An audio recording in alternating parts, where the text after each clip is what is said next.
Over the course of their lives, real estate investors rack up and accumulate a significant amount of assets, right? And that's why we're here. That's why we're doing what we do. It's why we invest in real estate to build wealth. And then, of course, you can't take it with you. We're all going to die one day. So you need a plan for passing those assets down to your children or other heirs. And there are easy ways to do this and very hard ways to do this, or ways that are complicated and difficult for your heirs. So we wanted to speak with an attorney who specializes in this. Bishoy Habib is a real estate and business attorney, over 12 years legal practice representing real estate investors, real estate developers, financial institutions. And he has done a lot of work on estate planning for real estate investors. So, Bishoy, I'm curious to hear some of your high level tips and tricks for how real estate investors, whether they're active investors buying properties themselves or passive investors investing in syndications, private partnerships, private notes, whatever, ways for them to structure their estate planning to make things really easy and simple for their heirs. Yeah, well, first off, thanks for having me on the show, Brian. I appreciate you.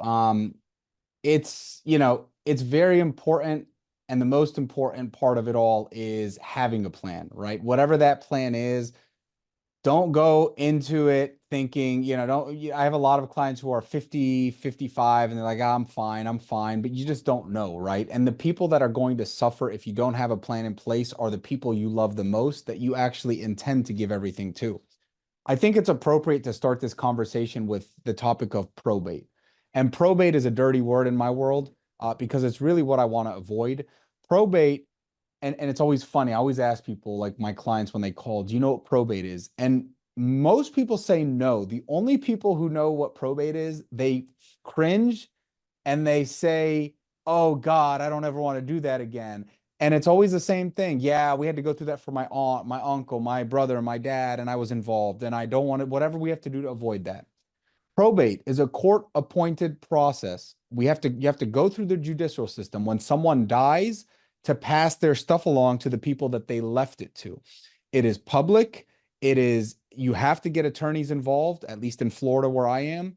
You have to go through the court system, and you basically are creating a lawsuit against yourself is what we say, right? So you're opening it up and saying, if I were to die, who did Bishoy owe money to, right? Before his kids get it or his wife gets it or his family, who did he owe money to? Because all those people are getting paid first.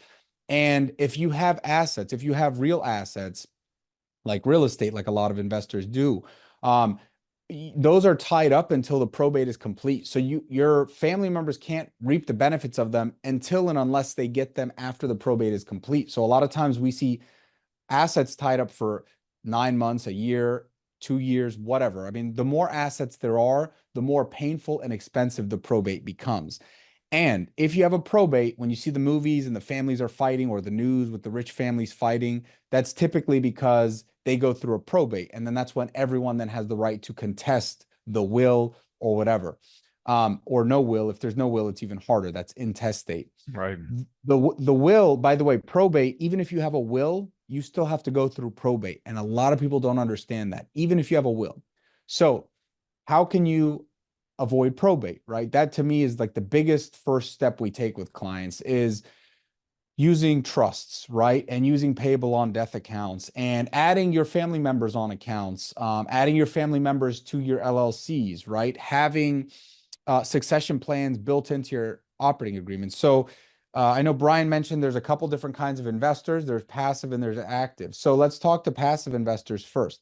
How are you holding these investments that you're making? Are you titling them in your own individual name?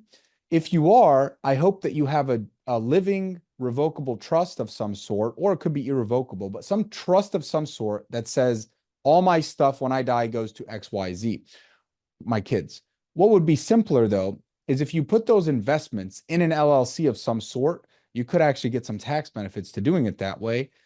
And then inside that LLC, then we could structure it a couple different ways. We could, first of all, name our loved ones in there as successor members if you were to die, and that will work sometimes. Or we could have the ownership of that LLC, which is a passive investor or limited partner. We could have the owner of that LLC be the trust, the revocable trust. And so let's say it's my investment. I am Bishoy Habib, am the trustee and the beneficiary as long as I'm alive. the minute that I die, it goes to whoever, my wife, my kids, whatever. But the beauty of that structure is that you don't have to do anything. It automatically happens as long as they can provide a death certificate. You don't have to pay an attorney. You don't have to go through court. It just automatically passes to the people it's supposed to pass to in that trust. Um, it's very simple. It's very streamlined. As far as bank accounts and things like that, all you need is a payable on death account. Uh, you just need to add your kids or your wife or whatever as a payable on death, and there's no probate that's going to go through, right? So that's very simple. You could do that on your brokerage accounts as well. So they don't have access during your lifetime, but they do as soon as you die. They just need to bring that death certificate. Um, as far as the active investors go, if you're actually holding title to real estate, it's similar concept actually, but you're actually holding title to something. It's not just a membership interest in an LLC or whatever that structure is. And so you have even more reason to structure it properly. And so you want to use a land trust, which only purpose for a land trust and only possible thing you could do with it is hold real estate, but it's a very valuable tool to keep you private, keep you anonymous, keep you shielded from liability, personal liability. So you might want to put your real estate in a land trust. You might then want that land trust to be owned by an LLC. And then, within that LLC, then we can have that held within your living trust, which is what happens when you die. You could put your family members as successor members, or you could just have yourself individually in the land trust, if you so choose. And then at that point, if you die, we'll put in the land trust that your kids get the property whenever you die. So in either case, whether you're active or passive, there are certainly steps you want to take to really prevent your family from having to go through a painful process. And, I get clients sometimes who are like, well, I don't give a damn. I've worked so hard all my life, they could figure it out. It's like, yeah, but like you worked this hard. Do you really want 10% or 20% of what you worked for to go towards people that you don't want it to go to, or the legal system or the court system? And that usually gets people to kind of rethink it.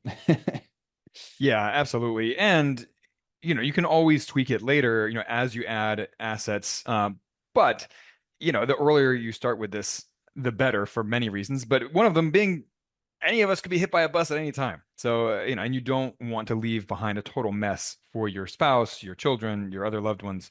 So I fully encourage everyone to speak with an attorney like Bishoy and plan out their estate planning for minimum pain and suffering, minimum probate, or even avoid probate altogether for their assets when they kick the bucket. Bishoy, in 30 seconds or less, how do you help people and how can people connect with you if they want to take you up on that help? Absolutely. Well, I love working with investors, especially real estate investors. That's my bread and butter. I love helping clients maximize profits and limit liability. That's what I do best. Easiest way to find me, if you're on social media, it's at Attorney Bishoy, Bishoy, and that's Instagram, TikTok, YouTube. I'm on LinkedIn. You can find me with my real name, of course. And if you're not on social media, that's okay too. You can reach out to me through my law firm. My law firm's name is Levacy Legal. That's Lev like Victor, ACY legal.com, levacylegal.com. And you can email me directly. It's Bishoy at levacylegal.com. Awesome. Well, Bishoy, thank you so much for joining us today. This was very informative and telling. It's a topic that no one really wants to think about, but everyone needs to think about. So we appreciate that. And guys, if you get something out of these quick, focused conversations that we have, please rate and review the show. It makes a huge difference to us on our end. And on that note, we will catch you next time. Want the cash flow, appreciation, and tax benefits of real estate without becoming a landlord? You've heard of REITs and real estate crowdfunding, but you probably don't know much about 5 other ways to invest passively in real estate. So we put together a free video course for you to show you how to consistently earn 15% plus returns from 5 lesser known hands-off ways to invest in real estate. And even more importantly, we'll keep risk front and center in that whole discussion. Because really, what's the point of investing for high returns if you also take on high risk, right? So visit sparkrental.com/free to take our free course. Each video is snackable at 10 to 15 minutes long, and the entire course takes less time than watching a movie. Looking forward to chatting with you from within the course.